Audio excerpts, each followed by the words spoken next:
So, eto na! Ako mga giliw, eto na! Ang isa sa mga paborito ng mga mamamayang Pilipino, ang pandikoko, coco bread o ano man tawag sa inyong lugar na yan. So, syempre, ang una natin gagawin muna yung palaman o peeling. Okay, may feeling ba? Yeah. So, ayan mga giliw, at nilagay ko na yung ating 400 grams na kinayod na niyog at ang ating 350 grams na asukal, white sugar. Kung meron pa kayong mas darker sugar dyan, mas maganda, okay?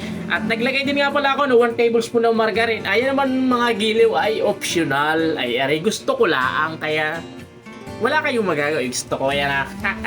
So, rin sunod mga giliw, yung ating vanilla extract at ang ating, nakalimutan ko i-video kanina, ang ating evaporated milk plus 1 tablespoon ng ating flour. Haluin lang sa ating evaporated milk. I-dissolve nyo lang at ilagay niya dito. So, ay magiliw, after ng ilang minutong haluan, so ayan na ang kinalabasan ng ating pandikoko peeling. Okay? Magiliw, ay ang ating classic pandikoko na yun ay sinauna ha. Kasi yung mga pandikoko ngayon na lumalabas ay kalahati na lang ay harina. At ang ginagamit nila doon ay yung mga sapal lang nyog at tinatamisan na lang nila at nilalagyan ng kung ano pampalasa at pampabango. So ayan nga akin ay classic pandikoko. Ano? So ayan mga giliw, at nagmasa na nga ako ng 1 kilong harina mga giliw. So ayan, nag-bulk fermentation muna ako syempre at ayan na, ready na siya. After na 35 minutes na bulk fermentation, ay nakiwala ako ng 10 piraso. 12 pala yan kasi sa tray. At yung the rest mga giliw, ginawa ko siyang pandikoko roll. Ano? So ayan mga giliw, at nagpalaman na nga ako mga giliw. So ganyan lang pagpapalaman mga giliw. Lalagyan sa gitna, ipe-press nyo at medyo makapal yung pinakailalim.